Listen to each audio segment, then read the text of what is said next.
ఈరోజు మన టాపిక్ సున్నుండ. తక్షణ శక్తి ఆరోగ్యకరమైన స్నాక్గా మనము సున్నుండను తీసుకోవచ్చు. ఎక్కువ కష్టపడకుండా చాలా రుచికరమైన నేతి సున్నుండను ఈ స్పెషల్ డేస్లో మీరు ఎలా చేసుకోవాలో ఈ వీడియో ద్వారా మీకు చూపిస్తాను. ఇలా మనము మినప్పప్పును బాగా మీడియం ఫ్లేమ్లో పెట్టుకొని మాడిపోకుండా నిదానంగా ఒక హాఫ్ అన్ అవర్ పాటు మనము బాగా ఫ్రై చేసుకోవాలి. ఇలా మధ్యలో మనము ఒక 1 స్పూన్ రైస్ వేయడం వల్ల మనం సున్నుండ తినేటప్పుడు మెత్తగా కాకుండా కొద్దిగా బరకగా ఉంటుంది మనం తినేటప్పుడు. ఓకేనా? ఇలా బాగా మనం ఫ్రై చేసుకొని నిదానంగా ఫ్రై చేసుకోవాలి. వీటికి టైం పడుతుంది ఫ్రెండ్స్. బాగా ఈ కలర్లో రావాలి మనకు. ఓకేనా?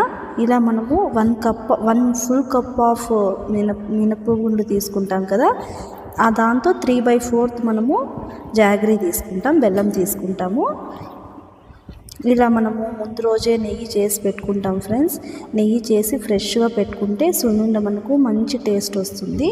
నెయ్యి చేసి పక్కన పెట్టుకొని ఇలా మినపగుండ్లను మిక్సీలో వేసుకొని ఇలాచి ఒక 4 ఇలాచి వేసుకొని మిక్సీకి పట్టుకొని దాని తర్వాత బెల్లం వేసి బాగా మిక్సీకి పట్టుకోవాలి. బాగా మంచి కలర్ వస్తుంది. ఇలా బిస్కెట్ కలర్ లాగా పౌడర్గా అయిపోతుంది. ఇలా అయిపోతుంది ఫ్రెండ్స్. దీన్ని మనము ఒక బౌల్లోకి పక్కకు తీసుకొని ముందు రోజు చేసుకున్న నెయ్యి ఉంటుంది కదా, దాన్ని వడగొట్టుకొని బాగా ఆ నెయ్యిని బాగా 1 ఫుల్ గ్లాస్ ఆఫ్ నెయ్యి బాగా వేసి దానికి సరిపోయే ఉండగట్టుకోవడానికి మనకు వీలుగా ఉండేమైనా నెయ్యి వేసుకొని మనము చిన్న చిన్న సున్నుండలు చేసుకుంటాము.